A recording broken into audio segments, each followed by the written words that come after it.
It all started with a simple, beautiful, spring-loaded, adjustable height basketball hoop. I'd installed it at the end of my driveway for my son, Leo. He was 10 and finally showing an interest in something other than Minecraft. The sound of that dribble bounce swish was the sound of pure, unadulterated childhood joy. For 2 glorious weeks, it was paradise. Leo practiced his free throws. I relived my thoroughly average high school glory days. The neighborhood kids would gather for impromptu games of horse. Our cul-de-sac, once silent except for the hum of lawnmowers, was filled with laughter and the rhythmic thumping of a Spalding. Then the fun police arrived. The summons came not by mail, but via a sticky note slapped onto the hoop's pole. The handwriting was sharp and angry, all capital letters. Violation. Inapproved permanent structure. Remove within 24 hours. Wah! I rolled my eyes. My name's Mark, and by nature, I'm a conflict avoider. I'm a software architect. I deal in logic, not drama. So I decided to be reasonable. I went to the next HOA meeting, held in the sterile beige-on-beige community room. The meeting was run by our HOA president, Carol Billingsley. If you look up Karen in the dictionary, you'll find her picture, complete with the severe blonde bob, the oversized designer glasses, and a resting face that smells something faintly unpleasant. Next order of business, Carol said, peering over her glasses. The eyesore at 124 Wisteria Lane. Mr. Evans, your sports apparatus. Carol, I began calmly. It's a portable basketball hoop. It's on wheels. The base is filled with water, not concrete. By any reasonable definition, it's not permanent. She clasped her hands together as if praying for patience. Covenant 7, Section D, she recited. No structures, permanent or temporary, that alter the home's street-side aesthetic shall be erected without ARC approval. The ARC, that's the Architectural Review Committee, which is me, has deemed a large black and orange pole and backboard to be aesthetically disruptive. It's for the kids, I said, a bit of heat creeping into my voice. It gets them outside. It's harmless. Harmless? She scoffed. The constant pounding is a noise violation. The gathering of children is a loitering concern. And what if a ball rolls into the street? It's a liability nightmare. You have 24 hours. Next item. I was dismissed. I looked around the room. A few other parents, whose kids had been playing at my house, looked at their shoes. No one dared speak up. The culture of fear was real. So I moved the hoop. I rolled it off the driveway, across my lawn, and into my backyard. Problem solved, right? Wrong. 2 days later, a formal letter arrived. Notice of continuing violation and fine. Case number 2291. Dear Mr. Evans, it has been noted that the unapproved sports apparatus remains visible from the common area behind your property, specifically from the walking path. This violates Covenant 7, Section D, subsection 2. No visually disruptive elements shall be visible from any common area. You are hereby fined $75. A fee of $25 per day will be accrued until the violation is remedied. Sincerely, Carol Billingsley, HOA President, The Sanctuary at Willow Creek. Visible from the walking path. My backyard was fenced. You had to peer through a gap in the fence to see it. This was no longer about rules. It was a personal crusade. That night, over a beer, I stared at the hoop. Leo was heartbroken. Are we gonna have to get rid of it, Dad? No, buddy, I said, a plan beginning to form in my mind. We're not. We're just going to have to get creative. If the problem was visibility, then the solution was invisibility. If I couldn't have a hoop outside, what could I have inside? I opened my laptop and pulled up the PDF of the HOA covenants.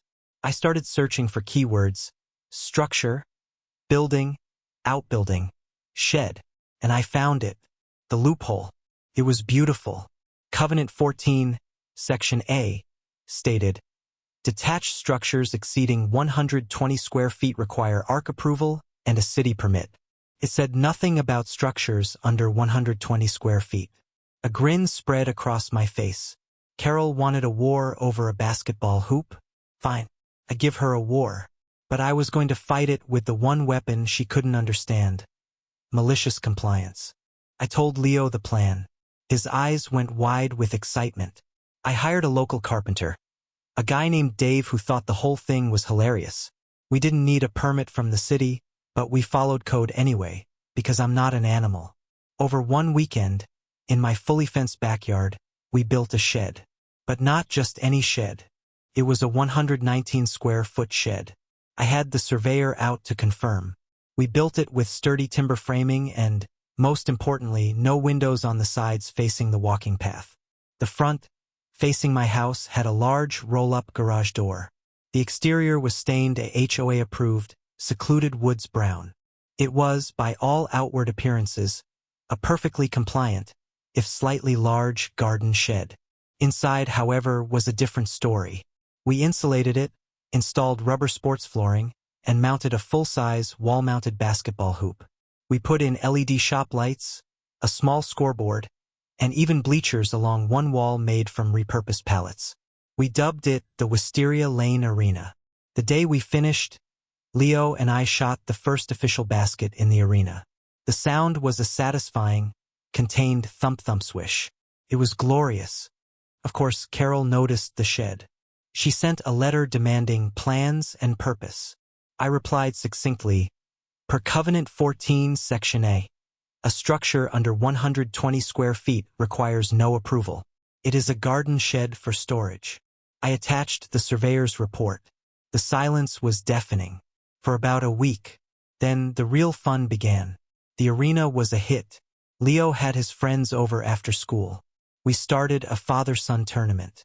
The noise was contained, the kids were off their screens, and my house became the neighborhood hub for every 8 to 12-year-old. This apparently was a new violation. Notice of violation. Case number 2305. Dear Mr. Evans, it has been reported that your property is being used for recurring commercial or club-like activities. In violation of Covenant 9, Section A, no lot shall be used for any purpose other than that of a single-family residence. The frequent gathering of non-resident minors constitutes an unapproved club. Cease all tournament activities immediately. Fine. $150. An unapproved club? For kids playing basketball? The pettiness was astronomical. This was the turning point. It was time to stop playing defense and start playing offense. I began my own investigation. If Carol was going to weaponize the covenants, I needed to see if her hands were clean. I became a covenant detective. While Carol was writing me tickets for hosting a kids' basketball club, I started documenting her property. It was a gold mine. Violation number 1. Her prized rose bushes extended more than 18 inches into the common area easement. A clear breach of Covenant 5. Violation number 2. She had installed landscape lighting that was not low voltage, warm white as required. They were bright, cold, blue-tinted LEDs. Violation number 3, the big one. I was talking to Dave the carpenter, and he mentioned he'd been hired by Carol a few months back to build a freestanding pergola in her backyard. I casually walked the path behind her house and, sure enough, there it was, a beautiful, sprawling pergola. I checked the city's publicly available permit portal. Nothing. I measured it from the path using a laser measurer. It was at least 180 square feet. À massive, inapproved, impermitted structure. The hypocrisy was so blatant it was almost artistic. She was fining me for a 119-square-foot shed while sitting pretty under her 180-square-foot pergola. I compiled the evidence. Time-stamped photos, circled covenants, and the printout from the city's permit website showing no record for her address. I had my ammunition. The next HOA meeting had the highest attendance in years. The room was packed with parents whose kids now lived in my arena, and nosy neighbors who had heard the whispers of a showdown. Carol started with her usual smug authority. First, we have the ongoing issue at 124 Wisteria Lane. Mr. Evans, you have been fined for noncompliance. This matter is now being forwarded to our attorneys for lien proceedings. The room gasped. A lien? On my house over a kids' basketball club? I stood up, holding my folder. Carol, before we talk about liens, I think the community deserves some clarity on how our covenants are enforced. It seems there's some confusion about what constitutes a violation. I walked to the front and passed out copies of my hypocrisy files to every board member. For instance, I began, my voice calm but projecting to the back of the room. Is it a violation when landscape lighting isn't warm white? Because, as you can see in photo A, President Billingsley's are clearly blue. I clicked a button, and the photo appeared on the screen I'd set up. A murmur went through the crowd. Or, I continued, is it a violation when plantings encroach on the common area? See photo B. Carol was bright red. This is irrelevant. We are here to discuss your violations. Oh, we'll get to that, I said, clicking to the next slide. A picture of her gorgeous pergola.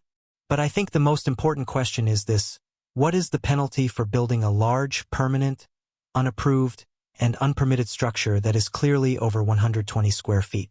Because according to the city's database, you never pulled a permit for this. And according to our own covenants, you never got ARC approval.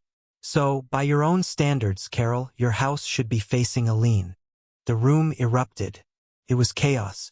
People were pointing, yelling. The other board members were frantically scanning the documents. Carol was sputtering, trying to speak, but no sound was coming out. The mask of absolute authority had not just slipped. It had shattered into a million pieces. You can't just... That's private property, she finally managed. So is my backyard, I said, finally raising my voice. You started this war over a children's basketball hoop. You called a group of kids playing a club. You have harassed me and my family while blatantly breaking the very rules you swore to uphold. I move for a vote of no confidence in President Billingsley, and I move that all fines related to my property be immediately rescinded. The ayes were deafening. Carol resigned on the spot. She practically ran out of the community room. The vice president, a much more reasonable guy named Ben, took over. The new board, with input from the community, rewrote the covenants. The no temporary structures rule was amended to explicitly exclude portable sports equipment. The club language was clarified. Common sense was officially reinstated at Willow Creek. My shed? Still there. The Wisteria Lane Arena is now a neighborhood institution. We even hosted the official first annual Sanctuary SummerSlam tournament last month.